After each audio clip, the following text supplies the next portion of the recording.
Coaches, welcome to Airraidnation. This is Coach Coltharp. Welcome to Monday Night Football Live Q&A episode 2. And today we're going to do day one install for air raid offense and defense, man. It's summertime, and a lot of us are getting ready for the season. And a lot of us had last week off. We have a dead period again next week, and then we have mini camp kind of, and then the season starts. So August will be here before we know it. Those of you guys who've been doing this a long time, you know how fast the month of July goes after the 4th. So, I started thinking about just, organizing everything for camp. And those of us who are veterans, man, we kind of have a lot of this stuff in the back of our mind because we've done it so much. But I always feel like, if you ever stop learning or think you know everything, you're kind of in a bad spot. So I always try to go back and look at things a little differently and reorganize and go up and down in the season and just look at how we're going to do things. So I thought what we would do is we got 3 Mondays before football starts. So today I'm going to talk about day one install for offense and also day one install for our defense that we're running. And, so if you have any questions, feel free to type them in the chat box, man. It's going to be really, really informal. I got some other stuff we'll talk about as we move forward. And then as we kind of go along, if you have a kind of a side question, tangent or something, man, we can chit chat about that too. But, just thought I would hang out for about an hour and just chit chat with you guys and see. So like I said, I'll be checking the chats as we go. And just go there. So let's talk about day one install. And I'm a big firm believer in the How Mummy Air Raid 3-day install. I mean, a lot of guys do 4-day installs. We've done a 4-day install. Some guys do 10-day installs. I mean, Tony Franklin had a 15-day install back in the day. And basically what we do is it takes us 6 days to put the entire offense in. Now, wait a minute. You're saying, wait a minute, Coach. You said 3-day install. Why are you saying 6 days? Well, 3 times 2 is 6, because what we do, and Coach Salas is pretty smart for doing this, and I hated him last week before last. I hated it because it was a trips week. And whenever he's in trips, I kind of have to play a lot more nickel than I want to play early in the season, just so we can match ups during competition and things like that. So, but what he does is he goes 2 by 2, day 1, 2, 3, and then day 4, 5, 6, he repeats. He repeats day 1, 2, 3, but does everything out of 3 by 1. So it does it. You get double the reps, and I think you learn to understand the concepts a little bit better. So, I think that's just kind of how we do it. And then defensively, it's a little different. We try to get everything in 3 days. And I know that's kind of crazy, but we don't really do a whole lot. People are so like, and maybe it's just because I'm not a smart defensive guy. I mean, I just kind of feel like let's pressure the quarterback, and we're going to score enough points on offense, and I can afford to make a mistake. And then, my biggest thing is fit the run, don't get beat deep. That might be a crazy defensive philosophy, but that's just kind of how I feel about it. So we know we're pretty good at what we do defensively, and our kids love it. And so we're able to kind of get it put in pretty quick. And I've learned over the years how to meld certain things. And the one thing that I've changed since I've come to Hopton is we play a lot more match coverage. We used to play cover 9, cover 6, cover 2, cover 3. We pretty much play zone match quarters, or whatever you want to call it. I mean, we're reading 2 to 1, 1 to 2, and then we're pushing the 3 with the back or a nickel, and that's just kind of how we do it, and it works out well for us. So let's just jump into it. I got a little thing on the screen here, and I will show you what I'm talking about. Let me see. I'm gonna look at that one.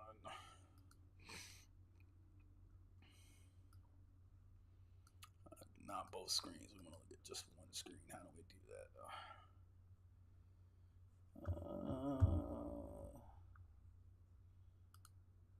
Let's see. All right, there we go. So sometimes it wants to look at 2 screens. All right, so we got the one screen up here. Let me move my big head out of the way for you guys. So this is the offensive install. Obviously, day 2 and 3 are already filled up, but we're going to go through day 2 next week, and then we'll do day 3 the week after that. So, basically run wise, there's an old joke, and I say this every time I get into a podcast kind of thing. And, it's Matt Mummy used to say there's two types of runs in the air raid. You run on the field and you run off the field.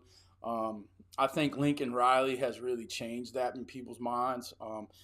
For several years now, I don't know if anybody's run gap scheme better than Lincoln Riley did at Oklahoma. And now at USC, he's doing that. It's just one of those things where we're a counter team. We used to be a dart team back in the day. When I first learned air raid from Coach Salas, we were a big dart team, and that's kind of melded into being just a GT team. So our first run that we put in day one is dart. We're gonna put dart in. I mean, not dart. I mean counter, GT counter in, and then of course we'll run that with the quarterback or with the running back. Now this past year was the first time we've had a running quarterback in a couple of years. So when you have a good athlete back there, man, counter Q is a great play. So that's always our first gap run. I will say this: I don't care what your assistant coaching situation looks like. Put your best guy at O-line, because if you're an air raid guy and your O-line coach is garbage, you're in trouble, because that guy has more time alone with his dudes than any other guy on the team. And it's the only offense I've ever coached in where you've never had the O-line guy ask for more time. And I think Coach Dular is in the chat. I saw him show up a little bit earlier, and he can attest to that, being, he's one of the best air raid O-line guys I know. And he'll tell you real quick that, your O-line guy always wants more time unless he's an air raid dude, because he gets plenty of time. So, you got to have a guy. And usually what we do is we do our pass fundies and stuff in pre-practice. So, while we're doing special teams, like we're kicking and snapping and all that stuff, the O-line is over there doing their pass fundies. So they're getting that fundy work in, kind of pre-practice time during special teams. And if you want to see our practice schedule, man, go over to Coach Salas's YouTube channel. I mean, he's got a great video he put out 2 or 3 weeks ago talking about the spring practice schedule for him. And you can also look at our air raid stuff. We got some practice schedules and wizards and all that stuff on the channel you can check out too, man, and they're pretty cool. But yeah, we're going to put counter Q in first. And it's gap down backer on the front side, pull kick, pull roll. That pretty easy stuff, no big deal. And I'm not going to go like into super specifics on these plays. If you do want to, if you want to get the hurry up version, though, I will tell you this. I will say that we are doing a summer intensive next Sunday, and it's going to be a pretty cool little deal. I'll pull it up on the screen. I've done one of these every year since 2020. And it's a 4-hour presentation. It'll be from 3 to 7 p.m. Eastern time on Sunday afternoon. There's never a great time to do it, but I thought Sunday afternoon would be pretty cool. So you'll be able to come in, and we'll start from the very beginning: base formations, personnel, philosophy. Then we'll get into screens, quick game, and all that stuff. And we'll go through everything play by play. And then the last thing we'll talk about is making it work. And that's pretty cool little deal where we talk about, finding grass, calling plays, attacking coverage. So it'll be a pretty cool 4 hours. If you want to join, you can register over at the website. Got a bunch of different stuff. If you go over to CoachTube and you order the Foundations of the Air Raid course, and you use promo code Summer Intensive, it'll give you a discount on that, and everything's already 76% off. So you're basically paying $25 for the course, but you'll get a free admission to the class on that Sunday. I'll send you a code, and it'll be pretty cool. So you can just use that promo code. And we'll talk a little bit about that before we get out of here. But so like I said, we're going to put that counter Q in, and the O-line is going to work on that, the big first part of practice. Our best screen is our fast screen play. I don't think I will ever run another offense without running fast screen. We had it incorporated when I worked with some wing T guys, and it worked beautiful. I mean, you imagine putting fast screen on the backside of buck sweep, man. I mean, it was tough. I mean, especially if you got a little wiggle dude out there that can do that, and so that's. That's pretty cool. And it's also, it's very limited reps. It's basically bounce and retrace, and it takes 5 or 10 minutes to teach. So that's our screen that we put in. Quick game is our slant game. We run slant shoot. It's the only mirrored route we run in the quick game. It's probably one of our best plays. We do a really good job of teaching teaching guys not to run to their next problem with sitting in grass and stuff like that, man. So it's a really good play. And then this is a little different. I changed the order for what Coach Salas does. He does something different. But if it was me, I would run the Oklahoma RPO. He does it on day 3. I would do it on day 1 because it melds with the counter. And basically, what it is, it's the counter tunnel screen, and I think I had it over here somewhere. Let me pull it up and see if I can find it. It is a heck of a ball play, and let me see if I'll pull it up on Twitter because I know Coach Light had some stuff up there the other day that was looking crazy good. But basically what it is, it's the tunnel screen. Everybody's running on the backside of, and I had it in the other thing, and I think I turned it off. Yeah, here it is. Well, maybe not. Yep, there it is, right there. Let me pull it over here so you guys can see it on the big screen. Basically, what it is that counter screen everybody's running off of GT. So you can see it here. Let's pull up. We'll pull up. This is Oregon. They're running it out of 20 personnel, but you can just see this is that deal where they're just kind of protecting the backside of the GT, and then now what they're doing is this deal right here where they're leaking linemen out and creating a tunnel instead of having just that quick screen on the backside. We put that in this spring, and it's been pretty tough, to be honest. I mean, Coach Salas has hurt us with that pretty hard in competition period and stuff because my inside linebackers are trained pretty good to read guards. One of the things I tell them all the time is like, look, man, if you got to let your sister date anybody on the team, tell him to date the guard because he's the most honest guy on the team. Until you get to college, guards don't learn how to lie. Pretty much. I mean, that's when you learn how to influence, block, and do all that stuff. But usually that joker's going to take you to the football. So if your sister's got to date one of the boys, let her date one of the boys who are at least honest and that kind of trustworthy.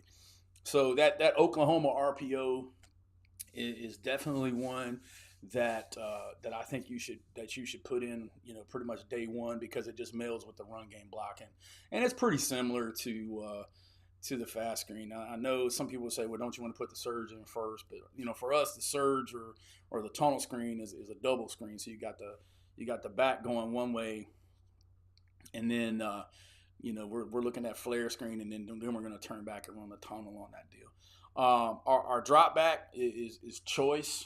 A lot of you guys have heard me talk and heard Coach Salas talk. We don't run traditional 4 verticals anymore. We're more of the Josh Heupel, Art Browse choice route people now. We're trying to widen those splits out and do some stuff. And we've had 2 years ago, we had a kid that had 100 yards catches 100 catches as a sophomore, and he transferred to another school because his parents moved, and he just got offered by Maryland. So he was a wide receiver for us 2 years ago. We got another kid who's a receiver. He's a rising junior. He's probably going to get offered after this year. He's amazing. He had 80 catches. And we just do a really good job of teaching that choice. And if you don't know choice, we got a bunch of stuff on the channel, and I got a couple of courses too. If you look at our effective air raid course, high school air raid course, I got a whole section just talking about choice on there. And it's just a situation where, I mean, long story short, basically they're pushing to 10 yards, and if they can touch the dude, they run by him. If they can't, they gear down, and him and the quarterback just get on the same page, and it's just something that they do, pretty religiously, and they get really, really good at it. So for us, our 6-game call is choice. Our regular mesh is the first mesh that we're running. And that's where you're meshing, the X and the Y. So that would be your outside left receiver and your inside right receiver.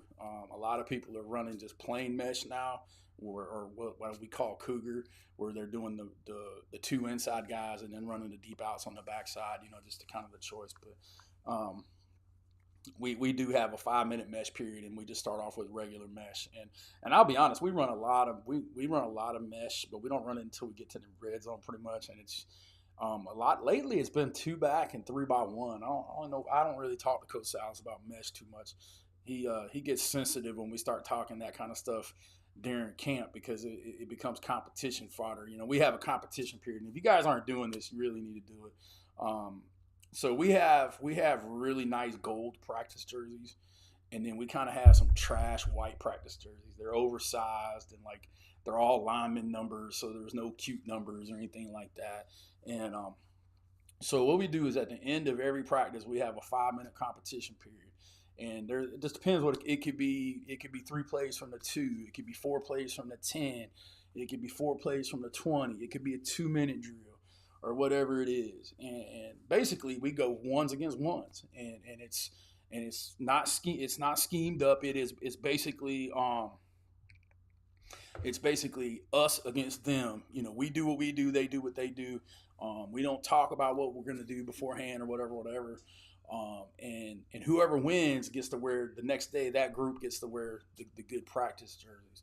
So sometimes Coach Salas, when he starts messing around with these little toy mesh plays, and he's pretty good at it. To be fair, he don't really tell me about it until after he hits it in competition, and then if I ask him, he'll tell me. And but we do banter a lot, and we get a little sensitive.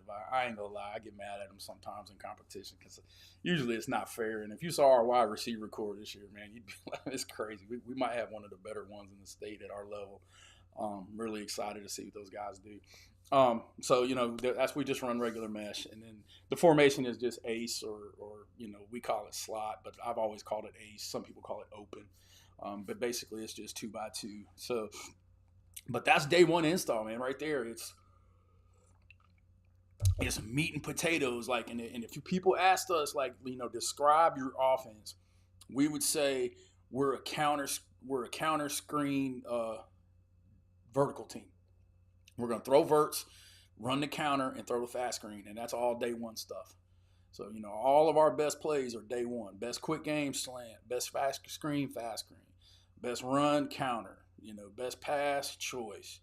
So that's just kind of how you do it. So when you're thinking about your offensive install, really, it's, I've been in those places, and you come in and you see the board, and it's got all this stuff on it. And I just like to go back to what I talk about all the time. If you haven't seen my tic-tac-toe video on the YouTube channel, you need to check that out, because when you talk about your offense, you really need to, segment the field into those 9 blocks. And take every play that you have or that you're going to install and plug them into where they hit on the field, okay? And if you find a box that's got like 8 plays in it and another box that has 1 play in it, then you know right there that you're kind of out of whack. And so I think that's important that you do that. And so when you're organizing your day one install, I think that right there. So you look at us, there's our gap runs, there's our flat play. This is our kind of our middle 5-yard play that can go on either side. We got our RPO that don't really count. Then you got your deep ball choice. You got your mesh, which hits over the middle. So we can hit every part of the field on our day one install. So that's just kind of it offensively, man. I mean, and it's pretty simple because we do it so many times, and we've done it so many times. And I know, Coach Dular's in here. Like I said, he's been a head coach in Air Raid, coached Air Raid longer than I have. And, he probably has different orders. And there's no right or wrong answer. I just think if you go back and you look and you organize, you'll see. If you look at your day one install, that's going to tell you what kind of team you are. Like, what are your values? Like, what is your personnel? What's your personality? And I tell people all the time, man, there's different ways to skin a cat. You can be an air raid guy, but be a hard-nosed running team. And people don't understand that. But I'm telling you right now, man, our running back the last 2 years rushed for over 1,700 yards. And then he had a couple of 300-yard running games. And there were games where he ran the ball 30 times. And we're talking about close ball games too now. We're not talking about games where it just broke out and then we just kept running because we didn't have anything else to do. So that's kind of how that one is. If you have any questions about day one install, go ahead and type them in the chat box, man. I'll be more than happy to answer whatever you guys got. You know, like I said, I mean, this is kind of just informal. If you have, like I said, if you have a question or anything, just let me know. Because, like I said, it's just thoughts. What would you do differently? Because for me, it's just as much about learning as it is about, about teaching. And a lot of times, I don't know about you guys, but I found this a long time ago. Like, if you take a kid who struggles and have them tutor another kid, you'll be surprised how much they learn. So for you young classroom guys, I've seen it many a time, man, where you take a kid and have them teach it. You know, have your quarterback teach the offense to the JVs. You'd be surprised how much better he gets at it. So, anybody have any questions about day one install offensively? All right, well, let's talk about defense then. For me, defensively, I never really thought about it like that, per se, having a different, install for the defensive stuff. Now, I will say this: we have kind of two distinct packages on our defense, and if you haven't seen our defensive stuff, man, we have some pretty good stuff. Matter of fact, the total defensive package right here, this is the attack and nickel package,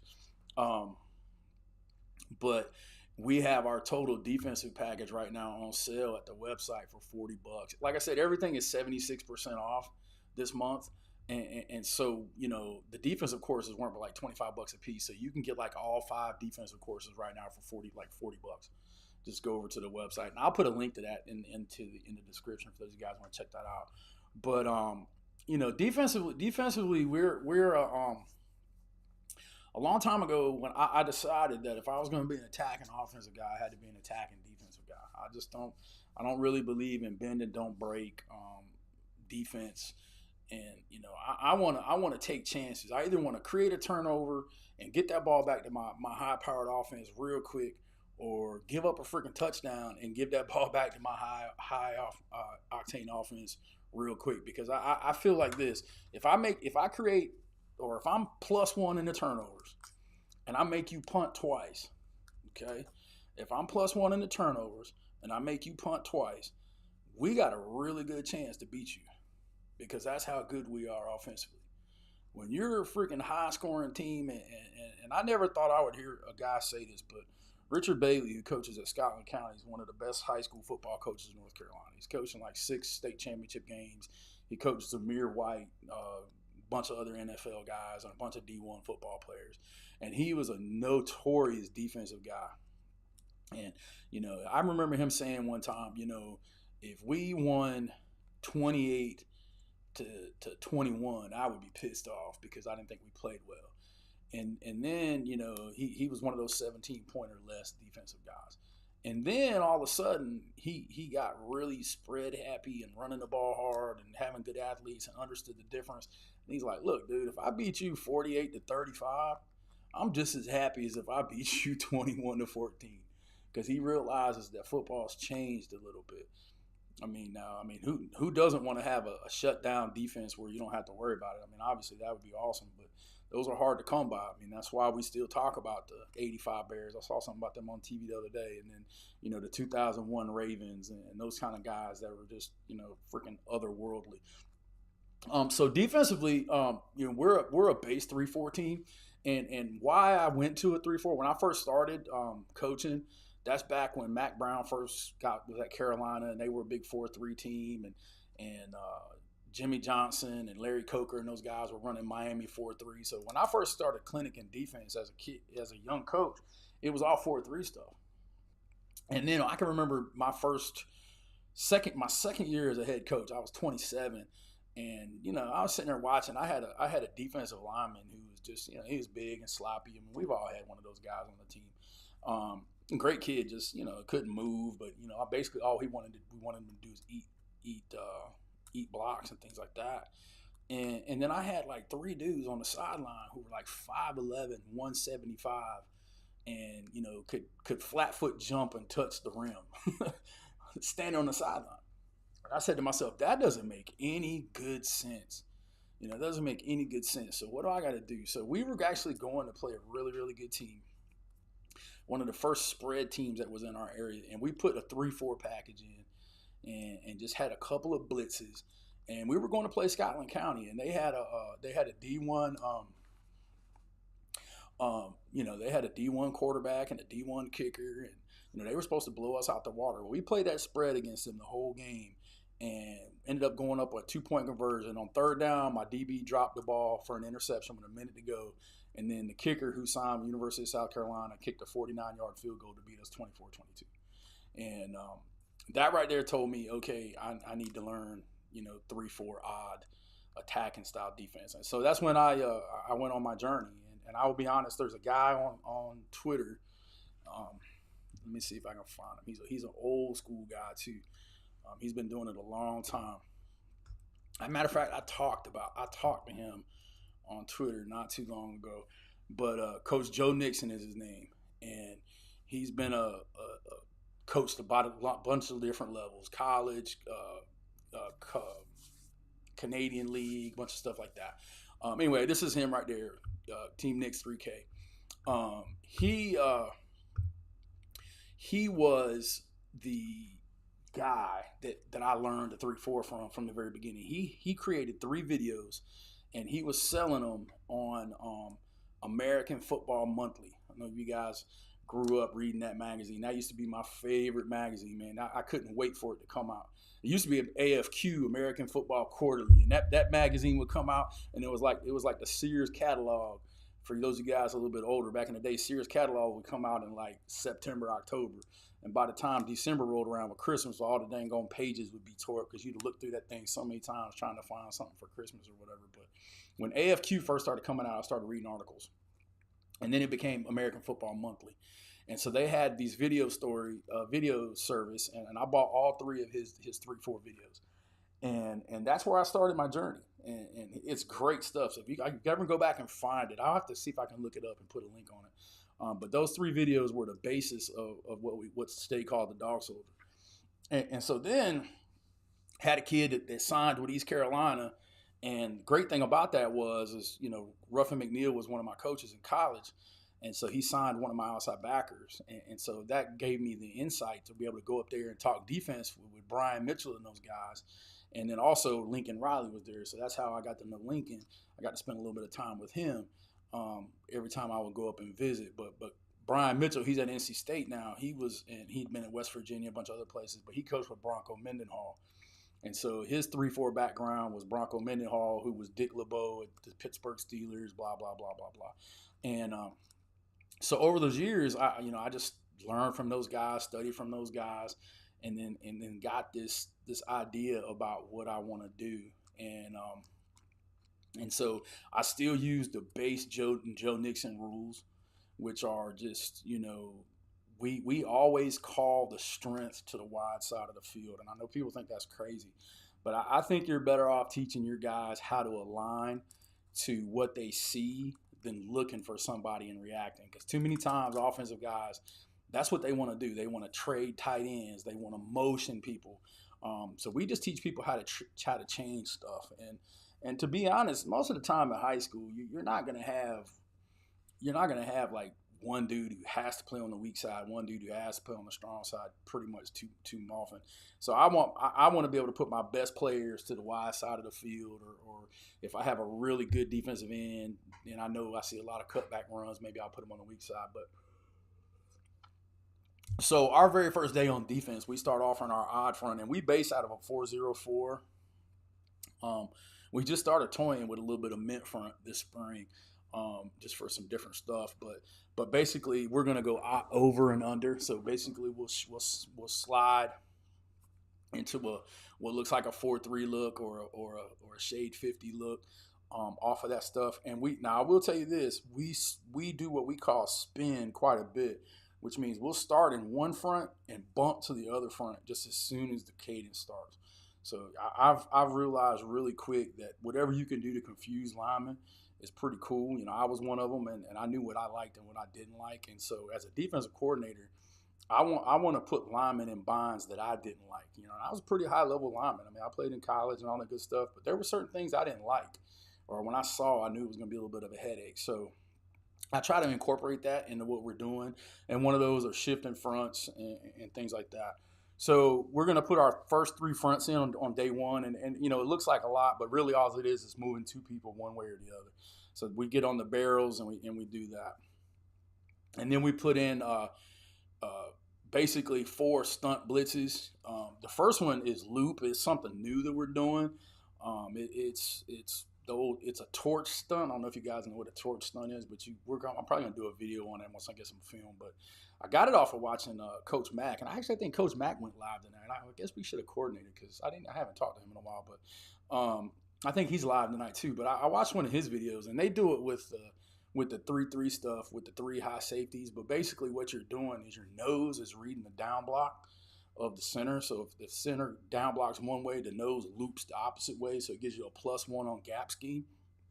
And it's been really, really good for us this spring and summer. So I'm hoping that's going to be a pretty good play when we play gap players. And then our Pirate Gettr stunts are 2 stunts, but they're melded out of one play. So basically it's the same kind of, it's an outside BC gap stunt that we're running, and that's one of our favorites. And then our shark stunt is basically bringing 2 off the edge with 1 in the middle. So those are all really, really basic stunts that the kids learn really, really fast. And then our coverage, we're just playing match. We're going to play quarters match, and we're sitting at 7 yards, and we're just trying to get good at it. And it's because what I've realized is quarterbacks at high school level, they're going to zero in on one dude pretty much. And being an air raid guy, we don't teach quarterbacks to read players anyway. We're looking for grass. And sometimes he'll we'll talk to the quarterback the other day, and he was just like, well, I did this. And I said, we were running wide cross, and I was like, dude, throw it in the grass. He's like, yeah, you're right, coach. And he threw it in the grass on a big completion. So, that's just kind of it. But that's our day one install. And so, while the offense is doing all that, that's what we're doing. And, we get about 25, 30 minutes to do all of that. They get about 25, 30 minutes to do all of that. And then we're doing 7-on-7 routes on air and stuff like that. Let's see. There's a question in the chat. When do you start adding tags to base plays? When they're needed. I don't think. I think if you're putting in tags, if they change the progression, it's not a tag, it's a new play. I don't. Like for instance, a lot of people like to run 92 return. Okay, well, you don't need that really for a long time. And so no, I don't really look at tags pretty much. We don't start tagging stuff. I think tags are game plans. I don't know, man. Coach Doolard, what do you think about that?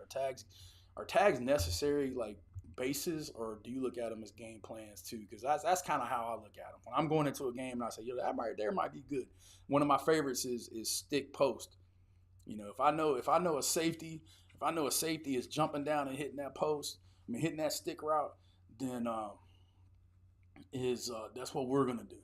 We're gonna run a skinny. We're gonna run a skinny and replace his grass, and I think that's really, really important. We're gonna run a skinny, replace that safety's grass, and try to hit it up in there. Let me see if I have. I probably have something in here that we can kind of look at, and I'll show you what I'm talking about.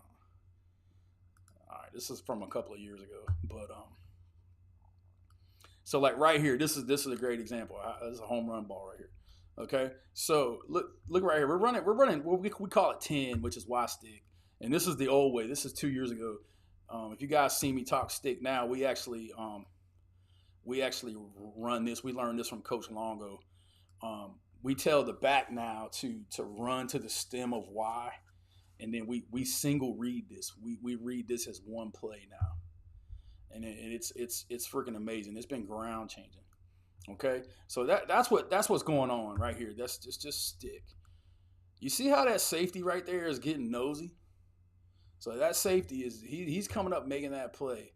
So now when you see that from the box, then you skinny right into there.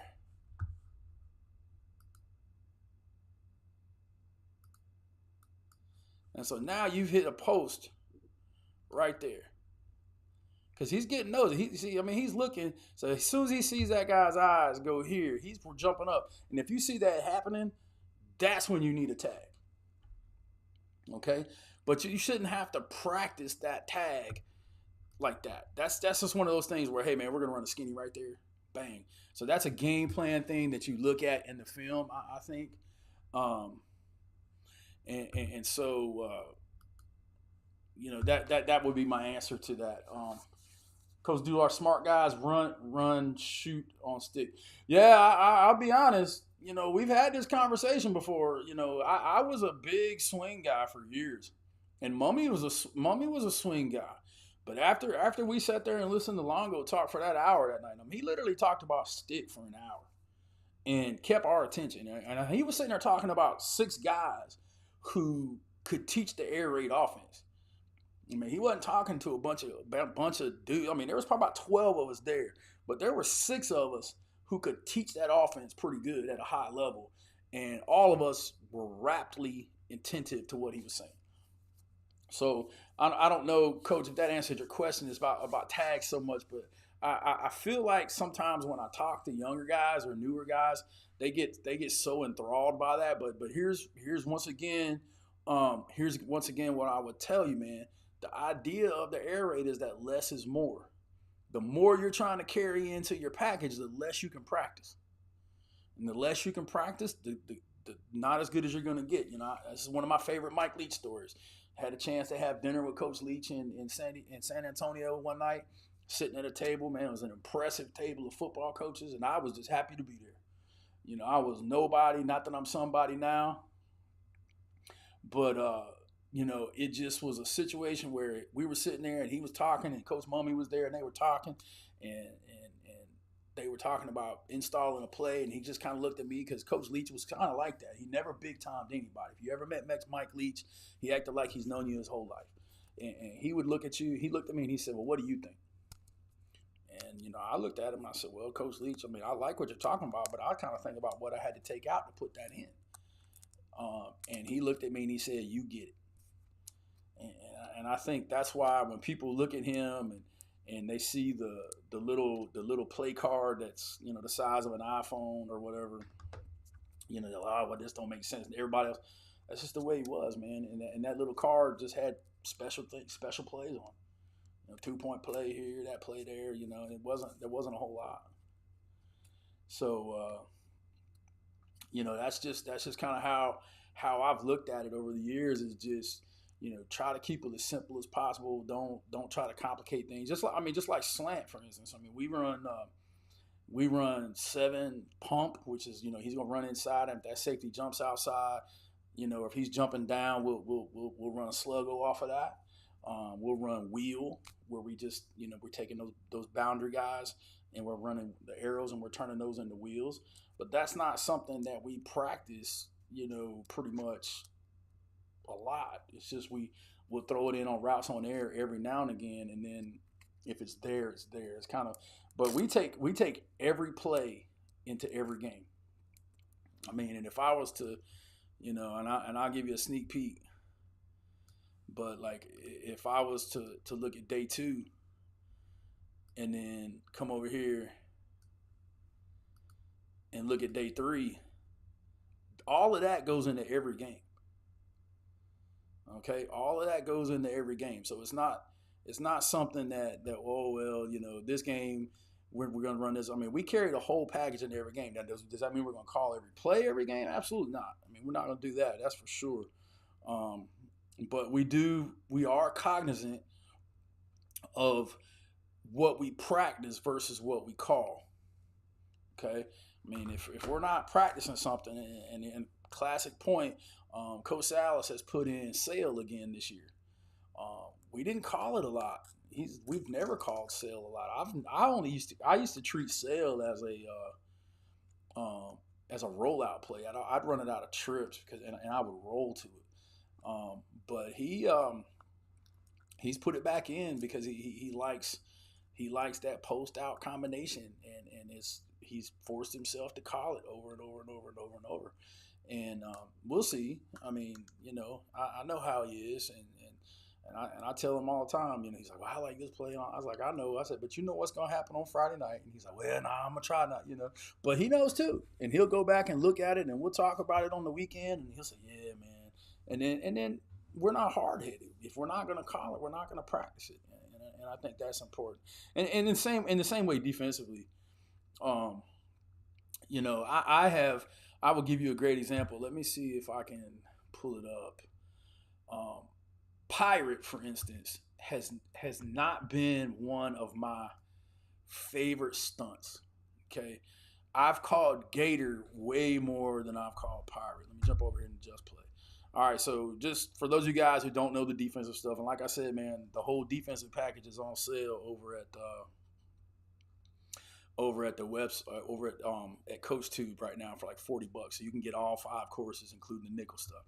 But basically, the difference between Pirate and Gettr is the Will is now the B gap player, and then the Mike is the wrap and peel player. Okay, so basically we build our pressures to where as Mike's coming outside, if the back swings or number 3 swings, he's gonna pull out and go with him. He's gonna peel flat. Okay, so that's how we pick up number 3 and still play match. All right. So one of the things I learned this summer, and trust me, this was really, really hard for me to do. They did a mega clinic at NC State this year, and they had ECU, Appalachian, and NC State all up there at the same time, and they were all clinicking. So it was basically one school in the morning, one school in the afternoon, one school in the evening. And, I really wanted to listen to some of the offensive stuff those guys were doing, but, I'm a defensive guy right now. So I went and sat in the NC State and Appalachian's defensive coordinator guy. And, of course, NC State's defensive coordinator, he's a different dude now. That dude's running 3-3 like you ain't never seen. And Appalachian is doing some stuff, too, that's pretty different. And I got some different things off of that. And one of the things that we've changed with Pirate that I really like is we're reading this guy right here on that stunt. So if the guy high hats, we're gonna do one thing. If he down blocks, we're gonna do another thing. And we've practiced that all spring and all summer, and it's just become a really good play. And so this year I'm probably gonna call Pirate more than I have in the past, and so that's why we're practicing it more. And I think it wasn't as effective because I didn't know those 2 little coaching points that they taught me at the clinic. And I'll probably talk about that in the off season. I ain't gonna talk about the preseason right now because I want to see if it works. But if you go to a clinic and like in North Carolina, our state clinic is in 2 weeks, and I think Todd Dodge is speaking this year. He wouldn't be a bad guy here. It used to be great, man. All the college guys would go up there. They would pick a staff every year. I can remember going up there as a young coach listening to Lou Holtz with Charlie Strong and all those guys. And, it was really amazing. Phil Fulmer and the whole Tennessee staff. I mean, but now with the All-Star game, they quit letting the college guys come to the clinic. Well, we've finally come to our senses and moved our All-Star game to Christmas time. So maybe next year at the summer clinic, it'll be back like the old days with the lobby full of college guys and just, be a really good, but it's just, just be something simple to do. So, but when I go to those clinics, and this will be a piece of good advice for some of you younger guys, if you could come out of there with 1 or 2 coaching terms, man, it was a successful trip. And that's why anytime you can sit in on one of these long live streams or anything like that, it's definitely something you want to try to do, because if you can catch one little thing um, then that'll be something to do on that. So that's basically our day one offensive install, day two, day one defensive install. That was kind of our plan, and like I said, we have a, just to, I don't want to be unfair to the defensive guys, but just to kind of give you a sneak peek. I mean, that's the rest of it. I mean, you can see how much we run, and we try to keep that same philosophy of we're going to do what we do, and we're just going to try to adjust to what other people do. I don't believe in defense of the week. I believe of having different fronts and and if you're and creating a defensive system that I think has answers to questions. And in our league, we see some of everything. Like this year, I was looking at our schedule. We're going to see a spread team first. Second game is two tights, like power eye type look with some like they're offset up close to the line. It's crazy stuff. He's really good at what he does. Then it'll be another spread team. Then it'll be a flex bone, double wing T type team. Then we got a true flex bone team on the schedule, a couple more spread teams, a couple more wing T teams. Last year we had a straight T team on the team, but I'm not sure what that guy's going to do. They got a new coach. They came to 7-on-7 and went empty the whole time, so I'm kind of hoping he does that. That'll be pretty cool, but I doubt it. I mean, he's a good coach. I think he was just trying to do something for 7-on-7. But so being a high school defensive coordinator is way harder than the college guys. I mean, I think they were talking about when Navy beat Washington State in that bowl game, and Washington State guys didn't know how to stop the option and wing T stuff, and all the high school guys were like, man, if you just did this, and because we see it constantly. So just having a defense that answers a lot of questions, I think is really, really important. Questions. I mean, I'll open it up to pretty much anything. Now we got about 15 more minutes, so if you have any questions about anything specific or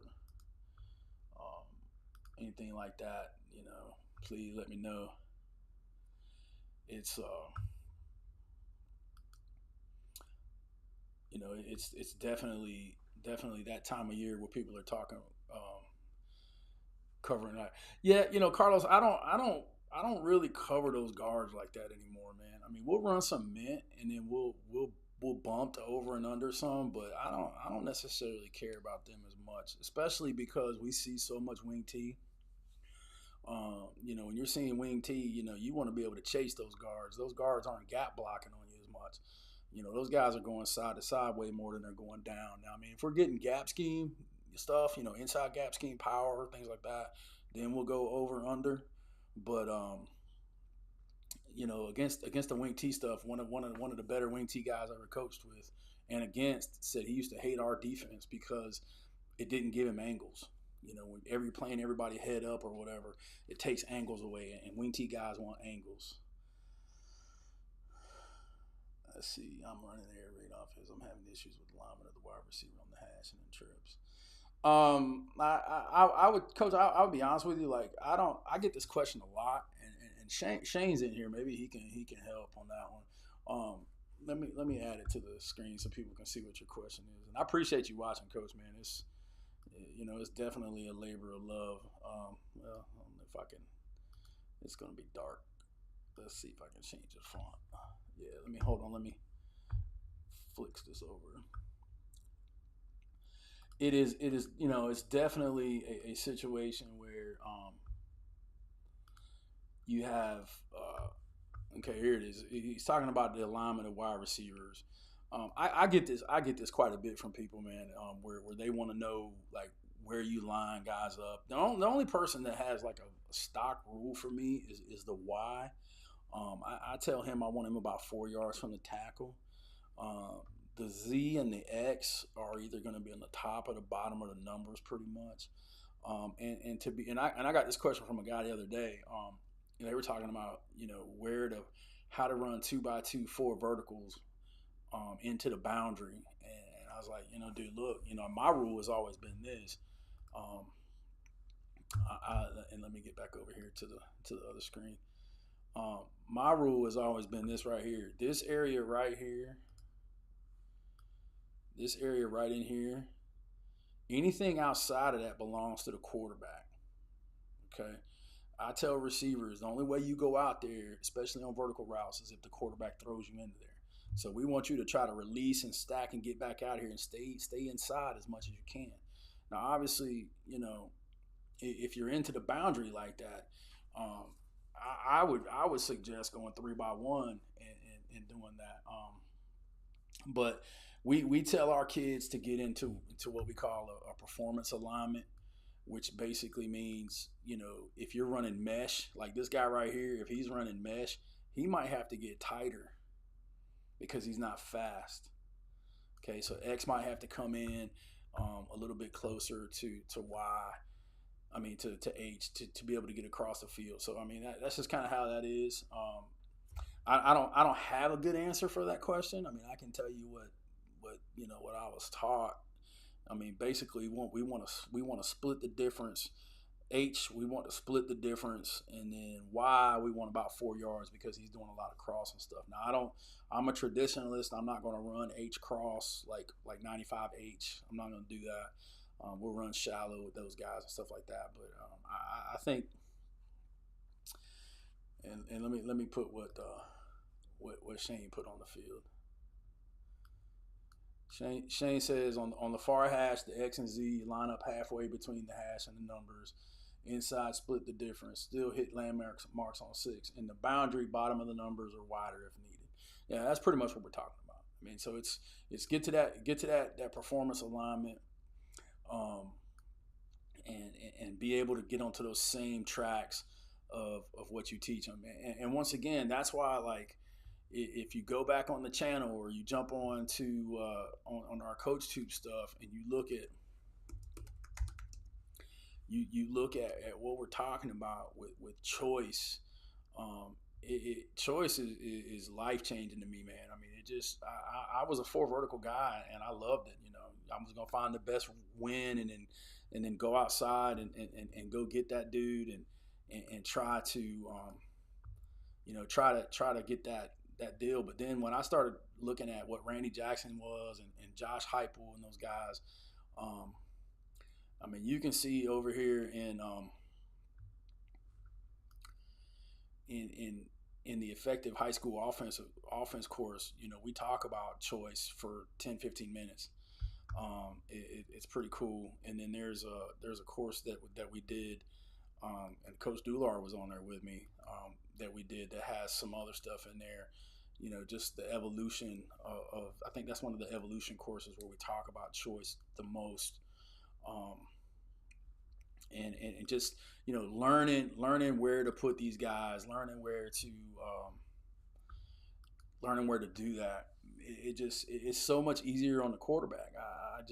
I never thought I would say that. I mean, we used to, now when I first learned it, we would call 6X, and that meant throw it to X, and 6Z meant throw it. I mean, it was a hem route in the air raid. I mean, I don't know what you guys know or young enough to, or old enough to know what a hem route is, but a hem route, man, was throw it to him. And that's how it kind of started off. And basically here it is. It's in this course right here if you want to check it out. And actually the course itself is like $8 right now. So and there's some good stuff on there. There's a really good presentation from Coach Dular, who's in here, some of his favorite 6 tags. But I talk about choice for about 10 minutes and I show you some film on it and some different things like that. So, something you want to check out, man. Like I said, everything is 76% off on the website right now. It's pretty cool. And we're doing that for Independence Day 1776. But once again, man, if you want to learn all of this stuff, you can sign up for the Air Raid Intensive. It's gonna be next Sunday from 3 to 7. I'm gonna go through all of this stuff, basics, and try to teach you from the ground up. We'll start with formations, personnel, philosophy, then go back into screens, quick game, RPO stuff, 90 game, and then we'll spend a little bit of time, probably the last third of the course, talking about play calling, game plan, and attacking grass and stuff like that. So, and just so if that's something that you're interested in, man, you can go over to Airraidnation and sign up.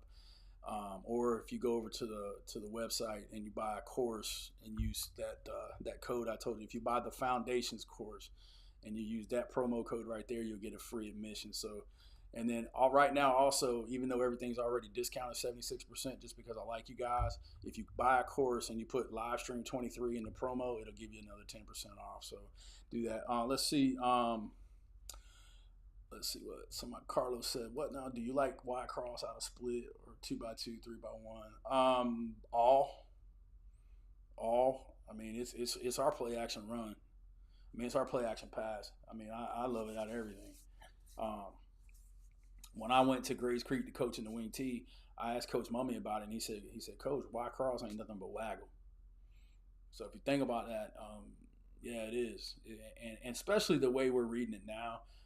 We read it across the top. We don't even mess with the underneath guy. The H is running a shallow cross for us. So I mean, we're basically going post cross dig or post cross post dig or whatever you want to call it on the backside. And actually, we started running 2 skinnies off that too, so that's pretty cool.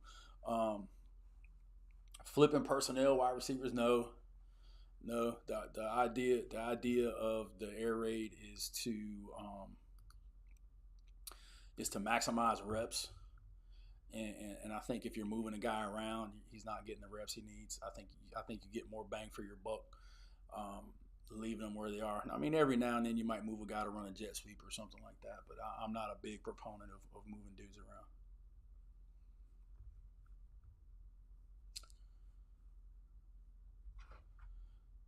Anybody else?